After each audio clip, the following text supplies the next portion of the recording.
Magandang araw po sa inyong lahat. Sa araw po na ito ay isa na namang kwento ng pakikipagsapalaran at kababalaghan ang aking ihahatid sa inyo. Ito ay kwento ni Jericho, isang ampon ni Lola Mingay. Kalupitan at pagmamaltrato ang nararanasan ng bata sa matandang kumupkup sa kanya. Dahil yon sa isang pangyayari sa kanyang nakaraan na si Jericho ang pinagbabayad. Subalit sa pag-alis ni Jericho sa puder ng kanyang Lola Mingay, ay doon nagbukas ang iba't ibang pangyayari na bumuo sa pagkatao ng bata. Naging kasangkapan siya para sa isang misyon sa tulong ng mutya na ipinagkaloob sa kanya. Kaya nga bang gampanan ng isang bata ang tungkuling inatang sa kanya? Paano kung ang galit sa puso niya dahil sa naranasang kalupitan ay magbunga ng galit at hangaring makapaghiganti? Babalikan ba niya ang kanyang Lola Mingay para singilin at gantihan? Ano nga ba ang nasa likod ng kalupitang ipinararanas kay Jericho ng matandang kumupkup sa kanya? Ang mga katanungang yan ay mabibigyan ng kasagutan sa pagsasalaysay ng kwentong aking inihanda para sa inyo.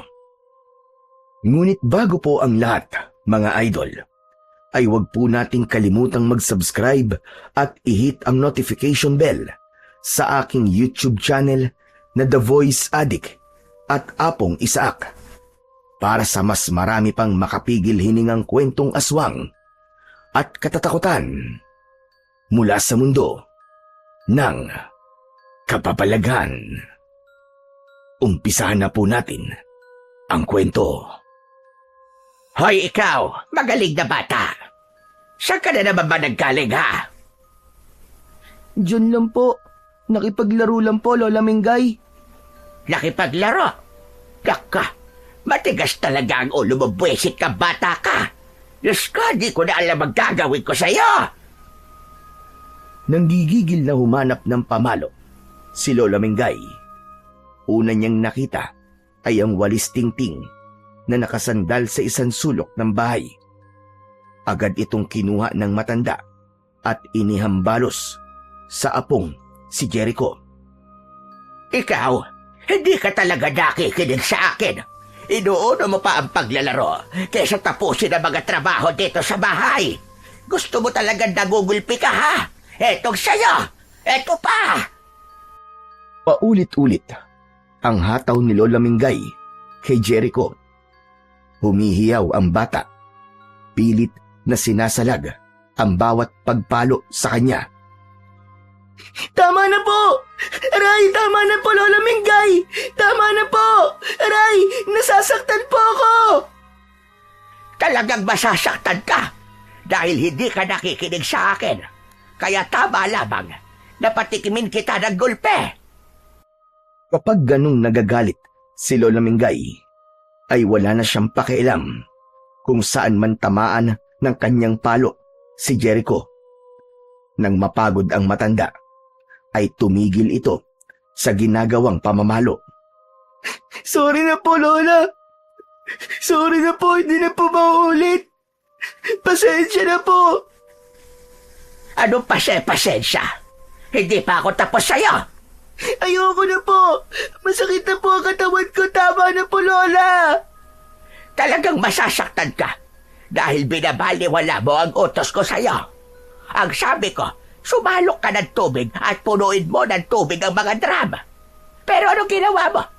Nang tignan ko kanina, ay walang kalaman-laman ng mga drum dahil inuna mo pa ang paglalaro mong bisit ka bata ka. Lola, nakaligtaan ko lang naman po. Pero sasalok na po ako ng tubig. Sorry na po talaga. Abay, dapat lang. Dahil walang ibang gagawa doon, kundi ikaw. Trabaho mo yan, visit ka. Huwag na po kayong magalit, Lola. Tama na po, sorry na po talaga. Ano huwag magalit? Talaga namang nakakagalit ang ginawa mo. Dahil napakasaksakan mo ng batugan. Nakalimutan ko na po talaga, Lola. Mabuti pa. Sumalo ka na ng tubig. Bilisan mo. At naaalibadbaran ako sa pagbubuka mo. Bilisan mo! Agad na sumunod ang batang si Jericho sa kanyang lola Mingay habang humihikbi. Nang magtungo siya sa poso ng tubig, ay naroon ang kanyang kaibigang si Gomer. Nakita niya na galing sa pag-iyak ang kaibigan dahil namamaga ang mga mata nito at may marka ng palo sa binti at braso. Hoy, ano nangyari sa'yo, Jericho? Bakit may pasayang braso at binti mo? Wala to. Wala to, Gomer. Alam ko na. Ginulpi ka na naman ng lola mo, no? Tama ba ako? Wala nga to. Saka, okay lang naman ako eh. Kasalanan ko rin kasi. Hindi ko ginawa kagad yung inuutos niya sa akin. Nawili kasi ako sa pakipaglaro kanina eh. Pero Jericho, kahit na ba, hindi ka pa rin niya dapat ginugulpi ng ganyan. Sanay na ako. Kaya ayos lang ako, Gomer. Huwag kang mag-alala. Hindi tama yan.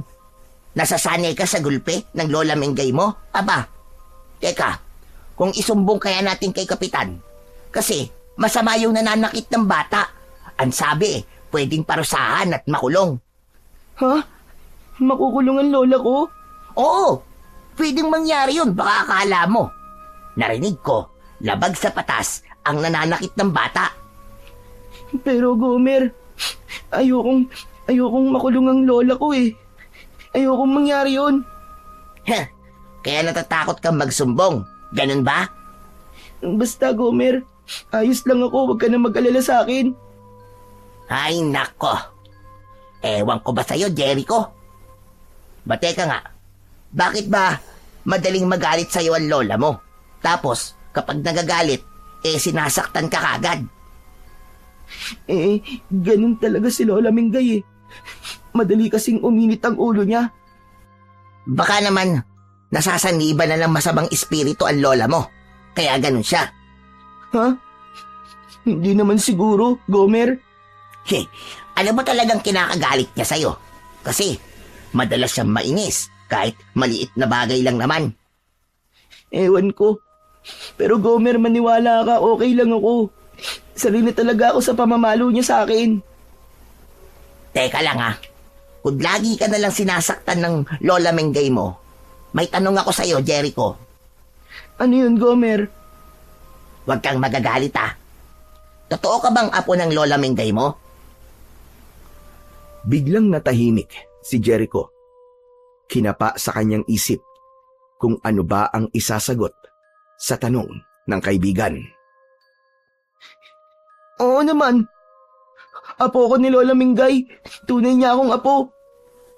Bakit ang dalas kanyang saktan? Sabi ko nga sa'yo, ganun lang siya. Pero, sure ako, na apo talaga ako ni Lola Mingay. Okay, sabi mo eh. Ay siya nga pala. Halika na, maglaro na tayo. Doon tayo malapit sa ilog. May mga lumalangoy doon. Hindi pwede, Gomer eh. Kailangan ko pang punuin yung drum. Saka na lang, Gomer. Ay nako, sige na nga. Buti pa, tulungan na lang kita sa pagsalok ng tubig. Matapos tulungan ni Gomer ang kaibigang si Jericho, ay umuwi na siya sa kanilang bahay.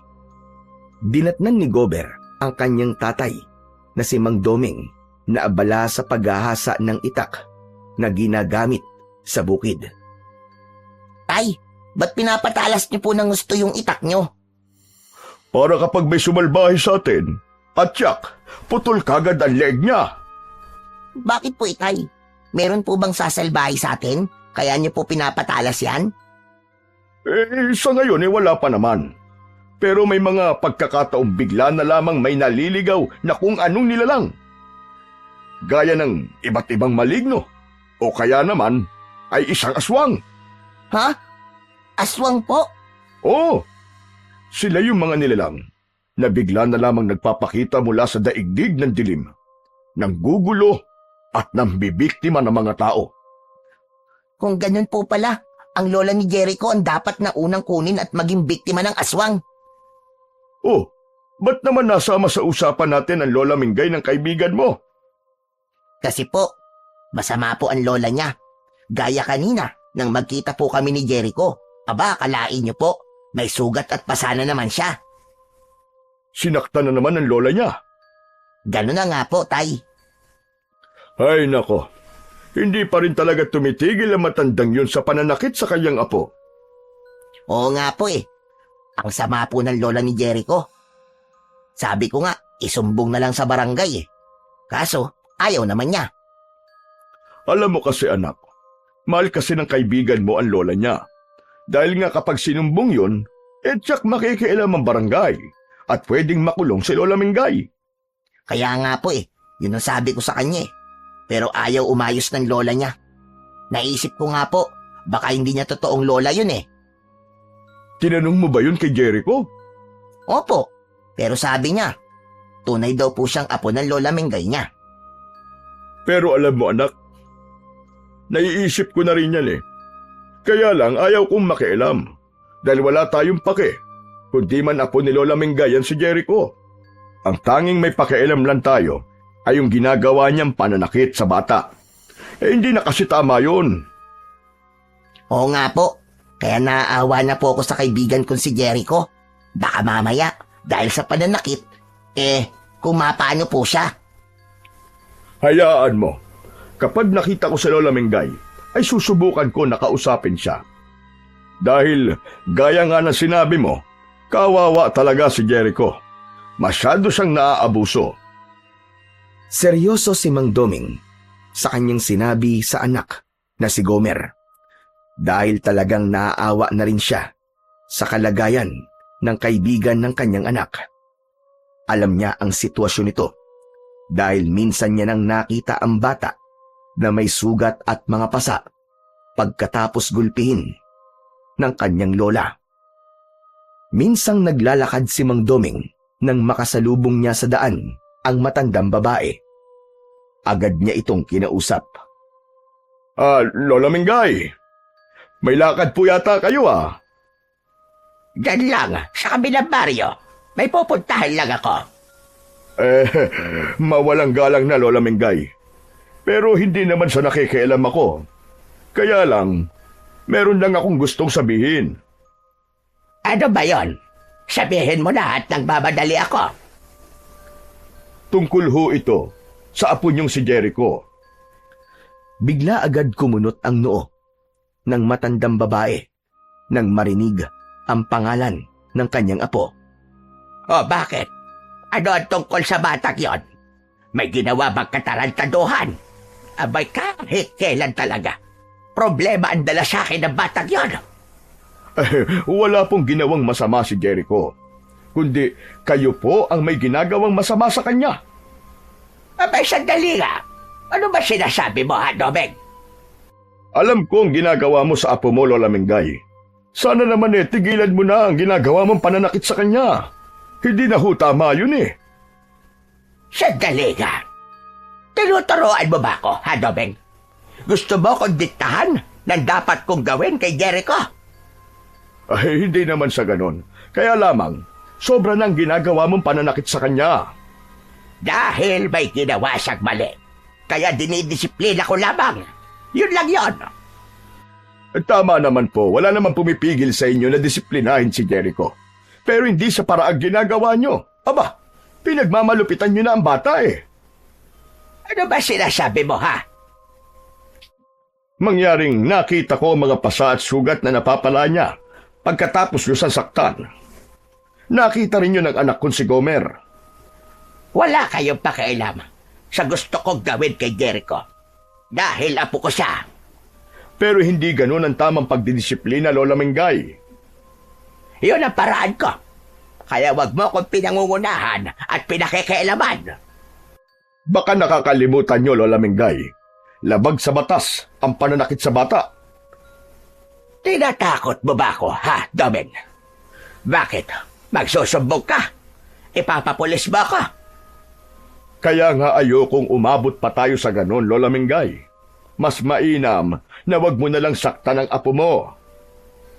Akala ko, mahalagang bagay ang sasabihin mo.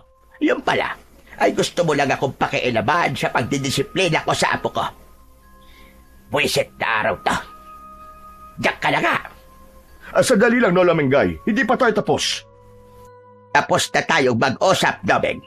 Dahil wala akong panahon sa pakikialam mo. Tuloy-tuloy nang umalis ang matandang babae. Naiwan si Mang Doming na iiling-iling na lang. Alam niyang sumama ang loob ng matanda. Kaya lang, alam niyang tama ang ginawa niyang paninita at pagpapaalala kay Lola Mingay para sa kapakanan at kaligtasan ni Jericho. Nang makabalik na sa bahay, si Lola Mingay galing sa kanyang pinuntahan. Agad niyang hinanap ang kanyang apo. Wala ang bata nang tawagin niya. Maya-maya pa ay dumating ito, dala ang timba ng tubig. Sumalok ito sa poso para punuin ang kanilang drum na imbakan ng tubig. Ikaw na bata ka. Halika nga rito. Itigil mo na muna yung ginagawa mo. At mag-usap tayo. Nagtataka na napatigin si Jericho sa kanyang lola. Ramdam niya na tila hindi maganda ang timpla nito. Itinabi ng bata ang timba ng tubig at lumapit sa matandang babae. Bakit po, Lola Mingay? Ano pong pag-uusapan natin? Hindi sinagot ni Lola Mingay ang tanong ng bata, kundi agad nitong hinawakan ang kanyang suot na tsinelas at ipinalo yun sa muka ng bata. Malakas ang pagkakapalo na ikinagulat ni Jericho. Naiyak ito sa sakit. O ano? Masakit ba, ha? Tama lang yan sa'yo. Hayop ka. Bakit niyo po ako pinalo ng tsinelas? Ano po ba kasalanan ko sa inyo? Nagtatanong ka pa? Balik kaya kasalanan mo? Buwisit ka! Buwisit! Wala naman po akong ginagawa masama. Maghapon po akong hindi lumalabas ng bahay. Dito lang po ako, naglinis po ako at nagligpit ng mga kalat. Ano po kasalanan ko? Alam mo ba, na kinausap ako ng tatay ng kalaro mong si Gober. Nagagalit siya sa akin dahil sa ginagawa ko sa'yo. Walang hiya ka. Nagsumbong ka sa kanya, no? Dahil sa katabilan ng bibig mo, baka ipakulong ako doon. Hindi niya po gagawin yun, Lola. Anong hindi? Sinabihan na nga ako. Ay, naku, buwisit ka. Dahil sa katabilan mo, kung sino-sinong nakikialam sa akin. Nanggigigil sa galit si Lola Mingay. Hindi niya napigilan ang sarili at nasaktan muli nito ang batang si Jericho. Gamit ang hawak na tsinelas, ay paulit-ulit na malakas na inihataw yun sa braso, binti, at maging sa muka ay hindi nakaligtas ng pananakit ng matandang babae. Walang nagawa ang bata, kundi ang umiyak at sumigaw sa bawat tama ng tsinelas sa iba't ibang bahagi ng kanyang katawan. Aray! Tama na po, Lola! Tama na po! Ang sakit po! Tama na po! Tama na po, Lola! Tama lang yan. Sa gaya mong mahilig magsumbong ko kanina. Gusto mo yatang ipahabak ako? Pwes, bago pa ako mapahabak, mananagot ka muna sa akin. Buwisit ka talaga. Napuno ng pasa ang buong katawan ni Jericho.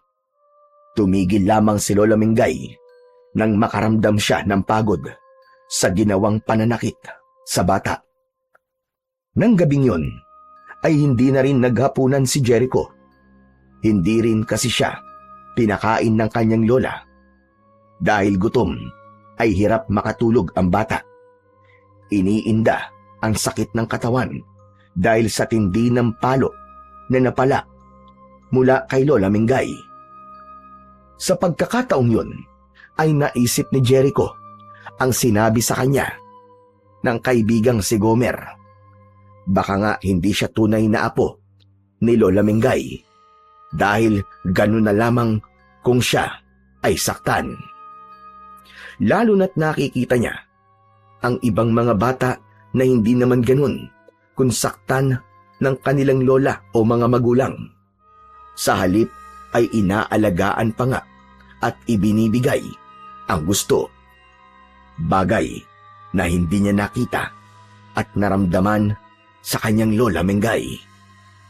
Dahil mula nang magkaisip siya, ay wala siyang ibang naramdaman kundi galit at pananakit galing dito.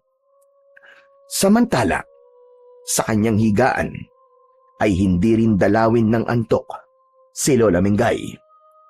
Alam niyang napasobra ang pananakit niya sa bata, pero hindi niya yun pinagsisisihan dahil ang ginagawa niyang pananakit kay Jericho ay bahagi ng kanyang paghihiganti. Yun ang katotohanan sa ginagawa niyang pagpapahirap sa bata. Hindi niya makakalimutan ang isang pangyayari na hanggang ngayon ay bitbit niya sa kanyang dibdib. Matagal na panahon na ang dumaan, pero ang hapdi ay nakapirmi. Kaya sa tuwing makikita niyang nasasaktan si Jericho, pakiramdam niya ay nakakaganti siya. Saglit na munang kinilimutan ni Lola Mingay ang kanyang iniisip. Sumasama ang loob niya kapag bumabalik sa kanyang gunita ang lahat ng masasakit na pangyayari. Ang alam niya, ngayon hanggat nasa poder niya si Jericho, ay makakatikim ito ng kanyang galit na bahagi ng kanyang paghihiganti. Subalit kanino nga ba naghihiganti si Lola Mingay? At ano ang kinalaman ng batang si Jericho sa galit na nararamdaman nito? Samantala, hindi na kayang tiisin ni Jericho ang ginagawang pananakit ng kanyang Lola Mingay. Tumanim sa isipan niya na posibleng hindi nga siya tunay na apo nito dahil sa ginagawang pangmamaltrato sa kanya. Kaya nagpasya ang bata na aalis siya sa poder ng kanyang lola. Kaya lamang wala siyang tiyak na pupuntahan maliban sa mga taong alam niyang nagmamalasakit sa kanya. Oh, Jericho! Anong ginagawa mo dito sa likod ng bahay namin? Kanina ka pa ba rito? Gomer, kagabi pa ako rito. Ano ka mo? Kagabi ka pa? Saan ka natulog? Pambihira ka naman, oo. Diyan, sa kubo nyo nalagayan ng mga panggatong nyo. Aba, malamok dyan, Jericho. Saka may mga manok pa. Ayos lang yun. Nagsawa rin naman ang mga lamok sa pagkagat sa akin eh. Diyos ko naman. Halika, Jericho, pumasok ka muna dito sa bahay namin. Nagluluto ng almusal si tatay. Tara, dali. Nakakahiya, Gomer eh. Ano bang nakakahiya? Basta, halika, dali. Sumama ka sa akin. Tara na. Isinama ni Gomer ang kaibigan sa loob ng bahay. Tapos nang magluto ng almusal si Mandoming, sinangag at itlog ang kanyang iniluto para sa kanila ng anak niyang si Gomer. Oh, nandito pala si Jericho. Ang aga mo yata. May pupuntahan ba kayo ni Gomer? Wala, tay. Wala po kaming pupuntahan. Pero alam niyo, tay, sabi sa akin ni Jericho, kagabi pa raw siya doon sa labas. Doon po siya natulog sa tambakan natin. Ano ka mo? Aba, ibig sabihin, umalis ka sa inyo? Opo, Mandoming. Ayoko na po sa bahay namin. Ayoko na pong masaktan uli ako ni Lola Mingay. Ay, kung sa bagay. Kahit sino naman ay makakaisip na umalis kung ganyan ang ginagawa sa'yo. Itay, pwede po bang dito na lang po si Jericho sa atin? Abay, oo naman anak, pwede. Kesa naman dun sa lola niya na walang ginawa sa kanya araw-araw kundi ang gulpihin siya. Maraming salamat po. Mandoming! Ay, walang anuman. O sige, kumain na muna tayo at lalamig tong niluto kong pagkain. Hindi pa nakakapagsimulang kumain si Mang Doming nang makarinig siya ng sigaw mula sa labas ng bahay. Boses yun ng nagagalit na si Lola Mingay. Kaya nilabas yun ni Mandoming. Naiwan sa loob ng bahay ang dalawang bata. Lola Mingay, ang aga-aga yatang nambubulahaw kayo. Pauwiin mo si Jericho. Alam ko nandyan siya sa inyo. Pauwiin mo siya. Paano niyo naman nalaman na nandito ang apo niyo?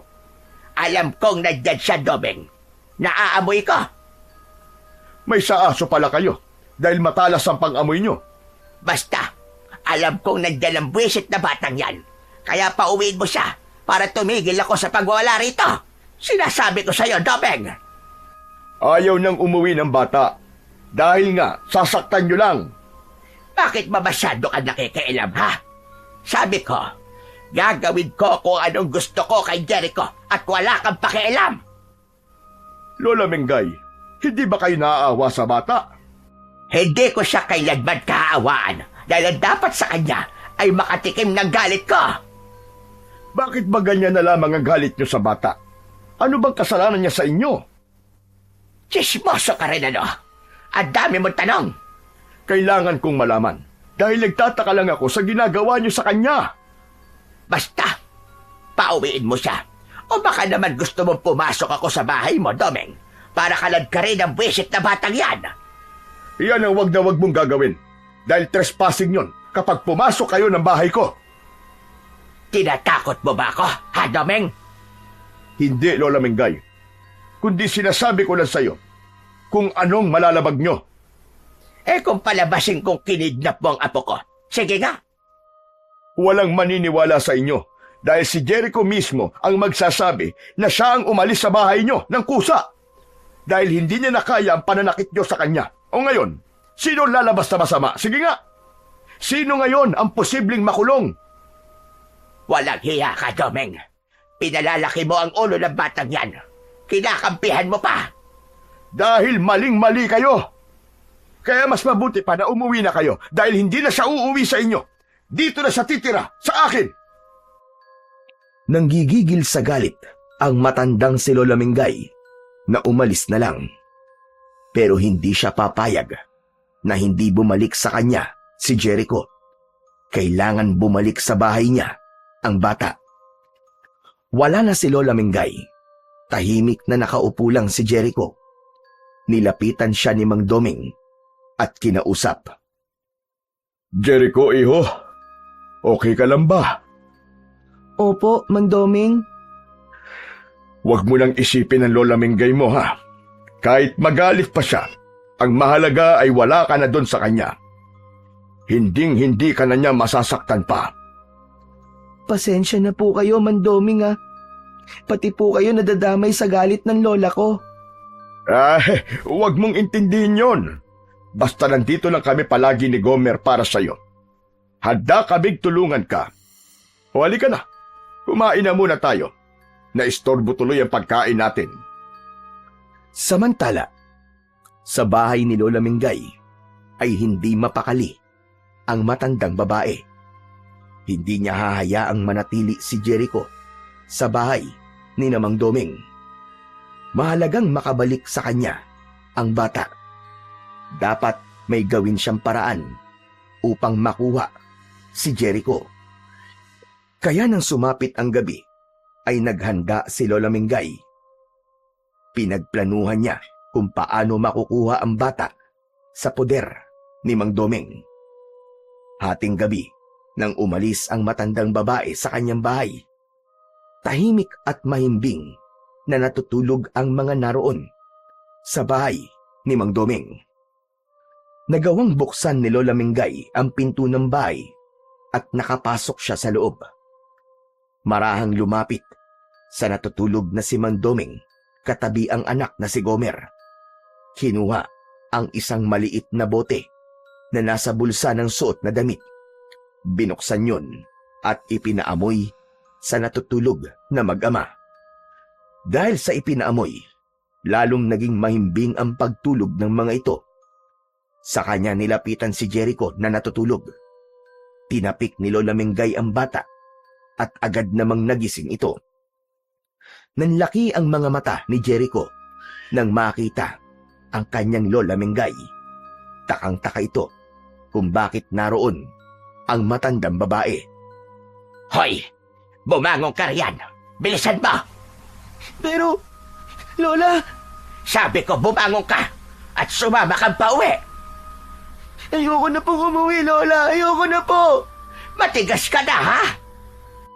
Mahigpit na hinawakan ng matandang babae ang braso ni Jericho. Nasaktan ang bata sa ginagawang paghila ng kanyang lola. Sa ginawang pandidilat ng mga mata ay natakot ito kaya walang nagawa kundi ang sumunod sa kanyang lola. Napatingin si Jericho kina Mandoming at Gomer. Nakita niyang tulog na tulog ang mga ito. Ano pong ginawa niyo kina Mandoming? Wala ka ng pakialam doon. Pinatay niyo siya? Hindi. Pero kung di ka sasama, baka patayin ko sila. Huwag po. Mababait po sila, Lola. Kaya nga kung ayaw mo may mangyaring masama sa kanila, ay mas maigi pa kung sasama ka na lang sa akin. Sa kaginawa ko lang, mahimbing ang tulog nila. Bilisan mo na at kailangan na nating umuwi. Halos kalad ka rin ni Lola Mengay si Jericho. Naging sunod-sunuran naman ang bata sa kanyang lola. Para na rin yun sa kaligtasan ni Mang Doming. Subalit nang makarating sa bahay, ay umiyak si Jericho. Oh, anong iniinarte-inarte mo dyan? Tumigil ka. Ayoko marinig ang iyak mo. Tumigil ka. Sana po, hinayaan niyo na lang po ako kay Mandoming. Hindi ka ba marunong mahiya? Bakit ka doon titira? Kamag-anak ka ba niya? Ayoko na po kasi dito. Hindi ko na po kaya. Alin ang hindi mo kaya? Alin ang hindi mo kaya? Yung nasasaktan ka? Yung ba, ha? Opo. Kasi, yung ibang mga bata po, hindi naman sila sinasaktan ng kanilang lola. Pero kayo po, palagi niyo po akong sinasaktan. Iba sila. Iba ako. Kaya wag mong ikukumpara ang sarili mo sa ibang bata. Apo niyo po ba talaga ako? Tama na kakatanong ng mga walang kwentang bagay. Basta ayokong uulitin mo ang ginawa mong pag-alis. Naiintindihan mo ba? Hindi sinagot ni Lola Mengay ang tanong ng bata. Kaya hindi maalis sa isipan nito na posibleng hindi nga siya tunay na apo. Saka yun ang katotohanan. Hindi apo, kundi ampon ni Lola Mengay si Jericho. Subalit ano nga bang dahilan ng ginagawa niyang kalupitan sa bata? Masaya noong namumuhay si Mengay kasama ang asawang si Donato at nag-iisang anak na si Lenny. Pagtatanim ng mga gulay ang trabaho ng asawa ni Mengay. Simple lang ang kanilang pamumuhay at kontento na sila. Sa ganoon, ang mahalaga sa kanila ay magkakasama sila. Isang antingera si Mengay, kaya nga lamang ay pinili niyang itigil na ang kanyang pagiging antingera para sa katahimikan ng kanyang pamilya. Bagay na sinang-ayunan ng asawang si Donato.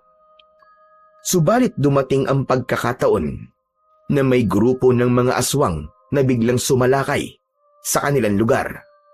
Ang target ng mga ito ay kunin kay Mengay ang iniingatan nitong mutya. Subalit hindi niya yun basta maaaring isuko, lalo na't ang pagsuko ng mutya ay mangangahulugan ng lalo pang paglakas ng kapangyarihan ng mga aswang. Dahil ang mutyang hawak ni Mengay ay may dalawang muka. Kapag mabuti ang puso ng mag-iingat dito, ay magiging mabisa para gamitin laban sa kasamaan. Subalit kung masama at itim ang budhi ng magtataglay nito, ay lalo lamang palalakasin ito ang paggawa ng kasamaan at paggasik ng kadiliman. Dahil matigas si Mingay, naisuko ang mutya na hinahanap ng mag-asawang aswang. Lahat ng paraan ay ginawa nito para lamang mapapayag si Mingay. Kinuha ng mag-asawang aswang ang kanyang asawa at anak, kapalit ng mutya na iniingatan niya. Kaya lamang, hindi na matandaan ni Mingay kung saan lugar ba niya ibinaon ang mutya na kanyang itinago, kung saan-saan na siya nagukay upang hanapin yun. Subalit, hindi na niya makita ang pananda na kanyang ginawa, kaya hindi niya na alam kung saan ito huhukayin. Inakala ng mag-asawang aswang ay nagmamatigas si Mingay at walang planong isuko ang mutya. Kaya naman, pinatay ng mag-asawang aswang si Donato at ang nag-iisang anak na si Lenny. Tila gumuho ang mundo ni Mingay sa pangyayaring yun. Gusto na rin niyang mamatay dahil sa pagkawala ng mga mahal niya sa buhay. Subalit, hindi ganun ang nangyari, kundi hinangad ni Mingay ay gumanti. Hanggang sa nagkaroon siya ng pagkakataon na makuha ang sanggol pa lamang na anak ng mag-asawang aswang na pumatay sa kanyang mag-ama. Inilayo niya ito at siya ang nagpalaki. Ito nga ay ang batang si Jericho. Kaya nga lamang ay hindi naging mabuti ang pagtrato niya sa bata, kundi pinagmamalupitan niya ito dahil pakiramdam niya ay nakakaganti siya sa mga magulang nito. Wala rin siyang planong patayin ng bata dahil alam niyang hahanapin ito ng kanyang mga magulang. Sakaling magkita sila at magkaharap-harap ng mga magulang ni Jericho, ay siya ang papatay sa mga ito dahil ang kamatayan lamang ng mga magulang ni Jericho ang magpapatahimik sa kanya. Dapat magkaroon ng hustisya ang naging kamatayan ng mga mahal niya sa buhay. Natapos ang pagbabalik ng gunita ni Lola Mingay sa kanyang nakaraan.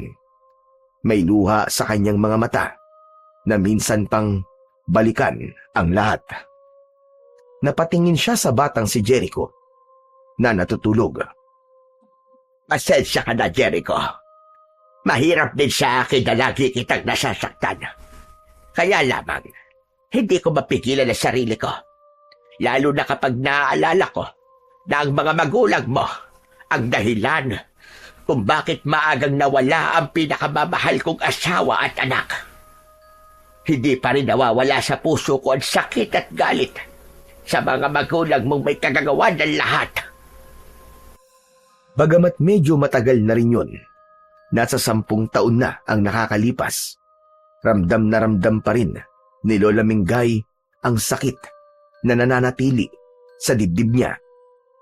Hindi siya makaalpas sa masakit na alaalang yon. Samantala, kinabukasan ay ganun na lamang ang pagtataka ni Namang Doming nang makita nilang wala na sa kanilang bahay si Jericho. Wala rin silang maalala sa mga nangyari. Parang napakahimbing ng naging pagtulog natin kagabi, anak. Oo nga po, itay eh. Si Jericho, nawawala siya. Nasaan kaya siya, tay? Umalis na hindi nagpaalam sa atin. Di kaya bumalik na sa lola niya? Pero tay, sabi niya po, ayaw niya na po ron eh. Di na raw po siya babalik doon. Eh baka naman biglang nagbago ang isip, kaya umuwi siya habang natutulog tayo. Ang labo naman ni Jericho. Hayaan na lang natin siya, anak. Wala tayong magagawa kung mas gusto ni Jericho ang bumalik sa lola niya. Tay, aalamin ko kung nagbalik nga doon si Jericho. Ikaw ang bahala, anak. Nang araw ding yon, ay nagtungo si Gomer sa bahay ni Lola Mingay. Tama ang kanyang ama na nagbalik nga roon si Jericho. Gusto sana niyang kausapin ang kaibigan.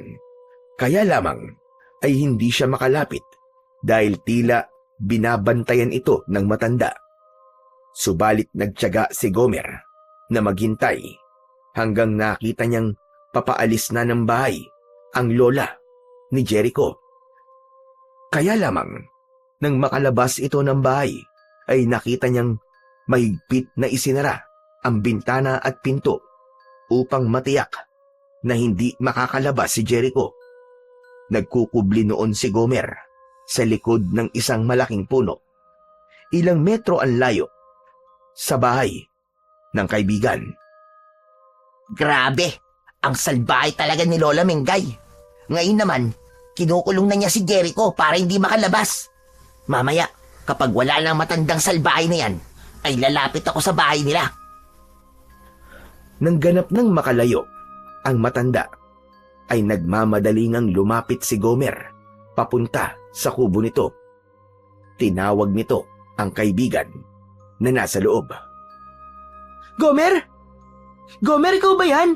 Oo, Jericho, ako nga ito. Salamat at pinuntahan mo ako rito. Ikinulong ako ng lola ko para hindi na ako makalabas. Baka kasi umalis uli ako eh. Teka nga, ano ba nangyari? Bakit andito ka na naman? Di ba sabi mo ayaw mo na dito? Ang labo mo naman. Kagabi kinuha niya ako habang natutulog kayo. Nagtataka nga ako eh dahil hindi kayo nagigising. Yun na nga yung pinagtataka namin ni tatay eh. Bakit sobrang himbing ng tulog namin kagabi?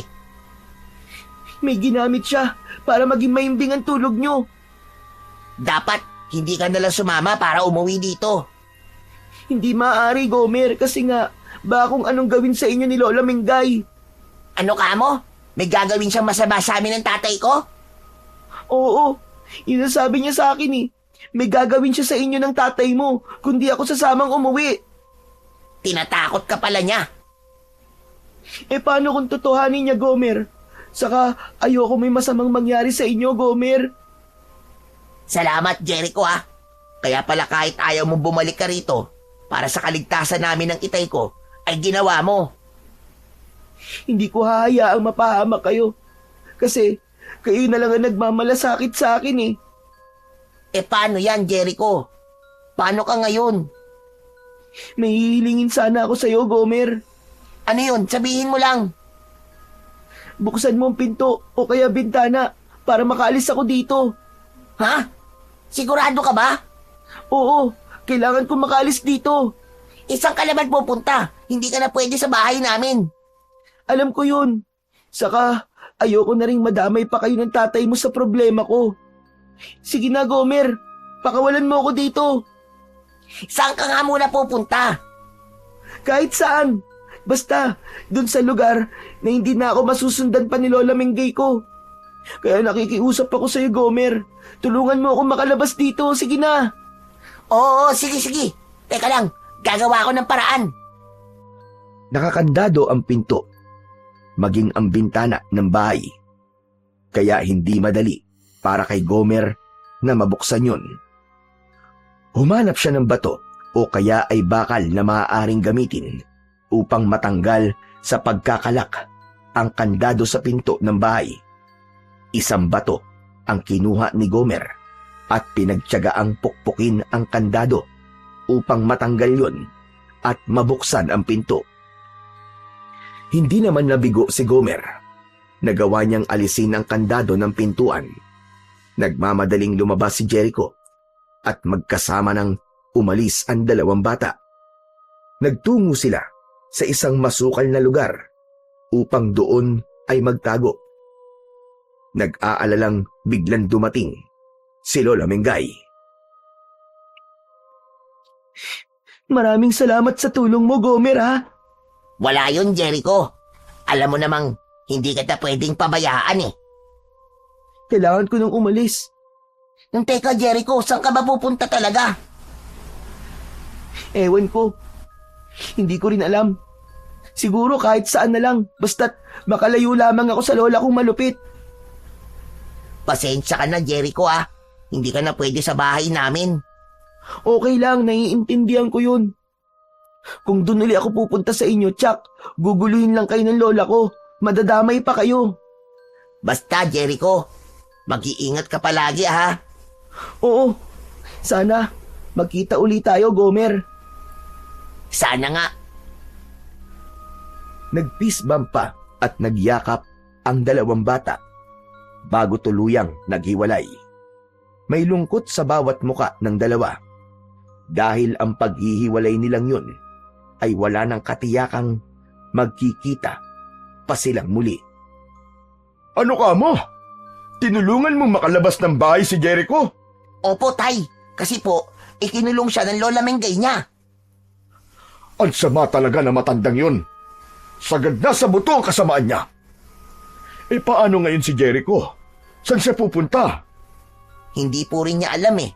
Ang mahalaga lang po sa kanya ay makalayo na po sa kanyang lola.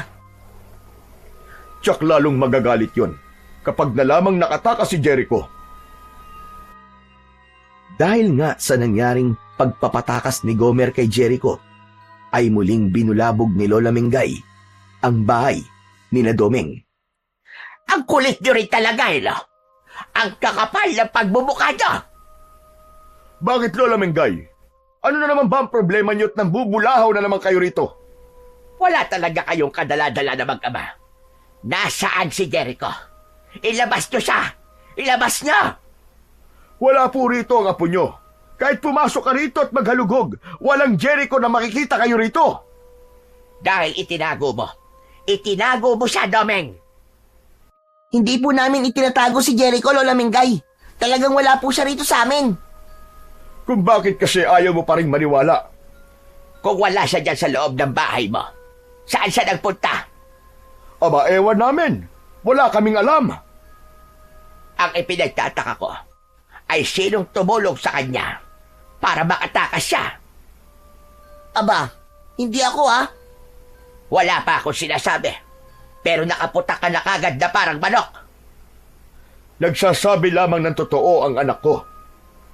Kahit hindi kayo umamin na may kinalaman sa pagtakas ni Jericho, alam ko kung sino. Sino? Kailangan ko pa magsabihin? Hayan. At hindi makatingin sa akin ang anak mo. Kaya hindi po ako makatingin sa inyo. Kasi napapangitan po ako sa inyo. Nagpapatawa ka ba, bata? Hindi ka namang kalmo. Pwede po ba, Lola Mengay? Umalis na kayo. Nasabi ko na sa inyo na wala rito ang apo mo. Sige, aalis ako. Pero hindi pa tayo tapos. Aba, plano mo pa talagang bumalik? Oo, dahil magbabayad kayo sa ginawa niyong pagpapatakas kay Jericho. Nagbanta pa si Lola Mengay sa mag-ama, pero hindi na yun pinansin ni Domeng at Gomer dahil posibleng nananakot lamang ang matandang babae. Samantala, malayo na ang narating ng bata. Masukal na gubat at maraming mga halaman ang kinaroroonan ni Jericho. Totoong walang katiyakan kung saan siya pupunta. Wala na siyang ibang mga kaibigan na maaari sana niyang tuluyan. Kung meron man, ay hindi siya maaaring magtungo roon dahil madadamay lang sila sa galit ni Lola Mengay. Kaya naman, pinili na lamang ni Jericho na wag nang mang-abala pa ng ibang tao. Nag-uumpisa ng kumagat ang dilim sa ilang na lugar na kinaroroonan ni Jericho. Naglalakad siya na hindi alam ang paroroonan. Nakaramdam siya ng pagod kaya saglit na huminto at sumandal sa isang puno. Siguro, dito na lang muna ako magpapalipas ng gabi. Bukas ko na lang itutuloy ang paglalakad para humanap ng pwedeng tirhan. Papasok ako kahit katulong sa bahay. Basta't may matirhan lang ako. Kaya lang, nagugutom na ako, saka nauuhaw na rin. Titiisin ko na lang. Itutulog ko na lang ang gutom at uhaw ko. Isinandal ni Jericho ang pagod na katawan sa isang puno. Nakakaramdam na siya ng antok nang may narinig siyang tila boses na nahihirapan. Bagyang nawala ang nararamdamang antok ng bata. Napalitan yun ng takot. Teka, ano yun? Saan galing ang boses na yun? Parang umuungol at nahihirapan. Naging paulit-ulit ang daing na yun. Lalong sinidlan ng takot ang batang si Jericho. Diyos ko po, baka mamaya kung anong nilalang na yun, pwedeng maligno o kaya naman ay isang aswang. Naku po, baka gawin akong pagkain. Paano ako ngayon? Mamamatay na yata ako. Chuck, nawala na akong kawala. Diyos ko, tulungan niyo po ako.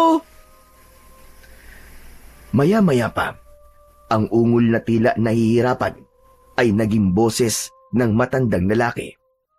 Humihingi yun ng tulong. Teka, parang matandang lalaki yun na nahihirapan. Hindi siya maligno o kaya ay aswang. Baka may nangyari sa kanya.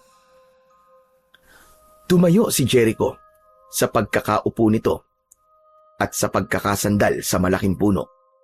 Bagamat naroon pa rin ang kabang nararamdaman niya, ay nilabanan niya yon. Lalo na't mas matimbang sa isipan niya na makita ang matandang lalaking humihingi ng tulong para kanyang damayan. Pinakinggang maigi ni Jericho ang pinagmumula ng daing ng matandang lalaki. Hanggang sa matagpuan niya ito, nakasalampak sa damuhan ang matandang lalaki at hawak ang kanyang binti habang hinihilot ang tuhod. Lolo, ano po nangyari sa inyo? Aray, nahihirapan akong makatayo at makalakad. Bigla kasing sumakit ang tuhod ko at hindi ko maihakbang. Nadapa po ba kayo, Lolo? Hindi iyo. Bigla na lang kasing umatake ang rayuma ko. Sobrang sakit talaga. Hindi ko maihakbang ang mga paa ko. Saan po ba kayo pupunta? At gabi na po. May pinuntahan ako. Kaya lamang, inabot ako ng gabi sa paglalakad. Tapos ganito pa nangyari sa akin. Aray ko, kaya lalo ako nahihirapang makauwi. Ikaw ba, iho? Ano namang ginagawa mo sa ganitong oras at ganitong lugar? Gabi na. Baka hinahanap ka na sa inyo. Ayoko na po kasing umuwi sa amin eh. Lumayas ka. Abay, masama ang ginawa mong yan. May dahilan po, Lolo, kung bakit po ako umalis sa bahay. Sige po, tutulungan ko na po kayong tumayo. Ay, mabuti pa nga. Ay, dahil nahihirapan na talaga ako. Aray ko, aray. Inalalayan ni Jericho na makatayo ang matandang lalaki. Dinampot din ng bata ang baston ng matanda at saka ibinigay. Salamat sa iyo. Ano nga palang pangalan mo, iyo? Jericho po. Norberto naman ang pangalan ko. Pero ang mga kaibigan ko ay Erto ang tawag sa akin. Pwede ko po ba kayong tawaging Lolo Erto? Abay, oo naman. Mas okay nga yun. Bigla akong magkakaroon ng apo. Sige po, sasamahan ko na po kayong umuwi. Ihatid ko na po kayo. Kasi po, di ba sabi nyo, hindi nyo po kayang lumakad ng mag-isa dahil nahihirapan po kayo? Tama ka, Jericho. At ipagpapasalamat ko na ihatid mo ko sa bahay ko. Dahil nga hirap sa paglalakad si Lolo Erto, kaya inalalayan siya ni Jericho. Umabot din ng halos 15 minutos ang kanilang paglalakad hanggang sa makarating sila sa kubo ni Lolo Erto. Andito na tayo sa bahay ko, Jericho. Lolo Erto, sino pong kasama nyo rito? Wala. Nag-iisa na lamang ako dito. Wala na akong pamilya. Kaya nga, kung gusto mo, dumito ka na lang. Nabanggit mo kanina na wala ka mapupuntahan, di ba? Dahil lumayas ka sa inyo. Talaga po, okay lang po sa inyo na dito na po ako tumira? Abay, oo naman. Matutuwa pa nga ako. Dahil magkakaroon na ako ng kasama sa wakas. Yes, salamat po. Maraming salamat po sa inyo, Lolo Erto. Pero gusto ko munang malaman kung bakit ka umalis sa inyo. Baka kasi mamaya may ginawa kang kalokohan. Ayoko namang madamay. Upang mapalagay, si Lolo Erto ay ikinuwento ni Jericho sa matandang lalaki ang tunay na dahilan ng kanyang paglalayas at wala siyang inilihim. Diyos mio, ang sama naman pala ng Lola Menggay mo. Kaya nga po, umalis na lang ako. Hindi ko na po kasi kaya ang kalupitan niya po sa akin. May palagay ako na hindi kanya tunay na apo. Dahil kung totoong apo ka ng lola mo, hinding-hindi kanya sasaktan. Dahil ako, kung meron man akong apo, mamahalin ko siya at aalagaan. Pero, hindi po niya inamin sa akin ang totoo. Hindi na niya kailangang aminin pa sa'yo, Jericho. Dahil sapat na yung pagmamaltrato niya para magkaroon ng sagot ang tanong sa isip mo. Maniwala ka sa akin. Hindi ka totoong apo ng Lola Menggay mo. Napabuntong hininga si Jericho. Hindi si Lolo Erto ang unang nagsabi sa kanya ng tungkol sa bagay na yon.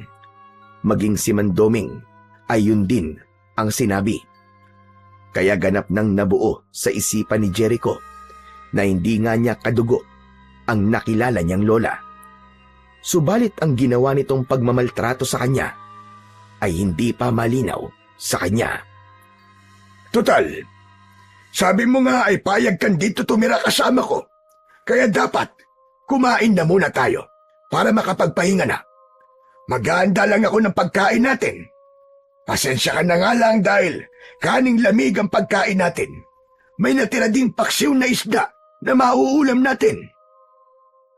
Lolo Erto, ako na po maghahanda ng pagkain natin.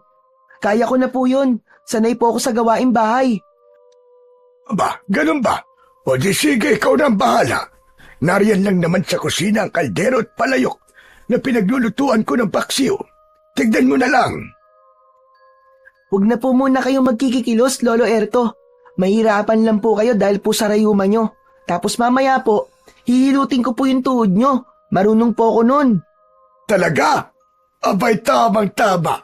Kailangan talaga mahilot ang tuhod ko para kahit papano ay mabawasan ang pananakit. Kayang-kaya ko po yun. Kasi po, yun din po ang pinagagawa sa akin ng Lola Menggay ko eh. Talagang itinadhana na magkita tayo, Jericho, para may makasama ako sa aking buhay. Siguro nga po, Lolo Erto. Sige po, ihahanda ko po muna ang pagkain natin ha. Kasi po, gutom na rin po ako eh. Pinagmasdan ni Lolo Erto ang bata habang naghahanda ng kanilang pagkain. Sanay na sanay nga si Jericho. Nang maihanda ang pagkain, ay inalalayan ng bata ang matandang lalaki upang makalapit sa mesa para sabay na silang kumain. Unang gabi ni Jericho sa puder ni Lolo Erto nang magkaroon ng kaguluhan sa labas ng kubo ng matanda. Nagising si Jericho sa ingay at maging ang matandang lalaki ay nagising na rin. Lolo Erto, ano po nangyayari? Bakit parang may nangyayaring gulo po sa labas? Saka parang ang baho po. Saan po ba galing ang amoy na yun? Parang amoy nabubulok po. Dumating na naman sila. Bumangon para manggulo. Ginagawa nila yun tuwing magbibilog ang buwan. Ano po? Sino po ba sila? Ang mga amalanhig. Amalanhig? Ano po ba yun, Lolo Erto? Isang uri sila ng aswang. Mabuti pa, sumilip ka sa labas nitong kubo upang makita mo sila. Sumunod si Jericho sa sinabi ni Lolo Erto. Ganun na lamang ang panlalaki ng mga mata ng bata nang makita ang mga aswang na amalanhig na sinasabi nito. Hala! Mga zombie! Mga patay na nabuhay! Diyos ko, kadiri ang itsura nila! Naagnas na po ang mga katawan nila! Nakaramdam ng takot ang bata, kaya agad na lumayo sa may bintana. O ano, nakita mo ba sila? Opo, Lolo Erto. Ganun pala ang itsura ng mga amalanig. Kadiri at nakakatakot. Naagnas ang kanilang balat. Tama ka. At naghahanap sila ng magiging biktima.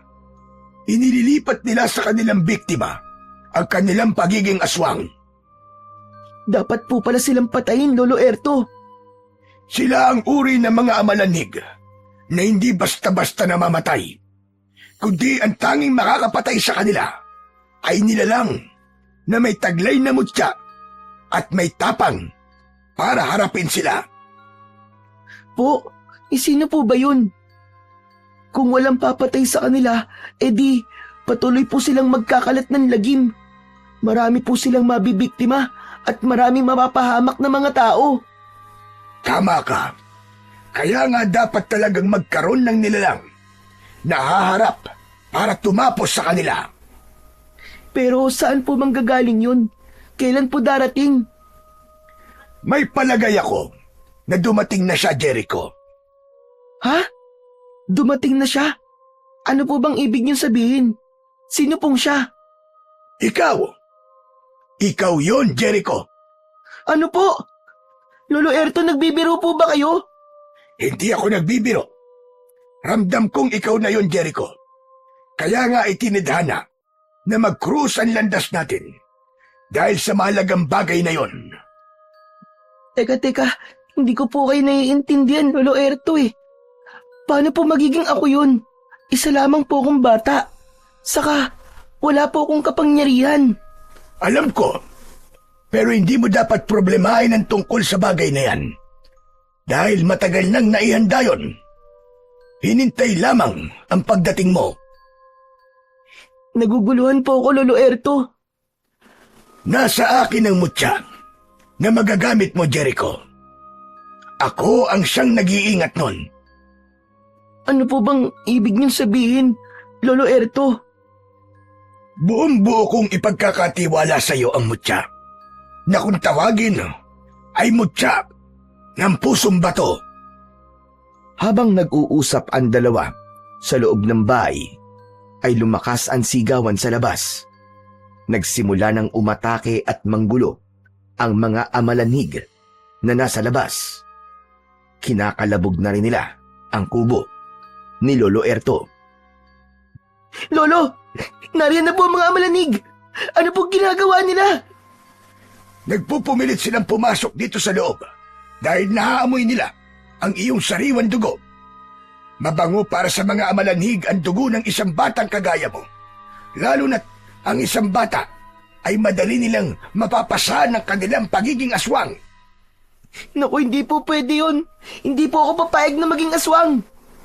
Hindi sila titigil hanggat hindi sumisikat ang araw. Halika, samahan mo ko, Jericho. Ha? Saan po tayo pupunta, Lolo Erto?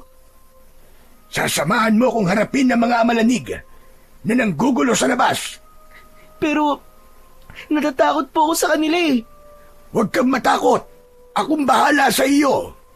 Ang nais ko lang ay alalayan mo ko dahil hirap akong kumilos dahil sa rayuma ko.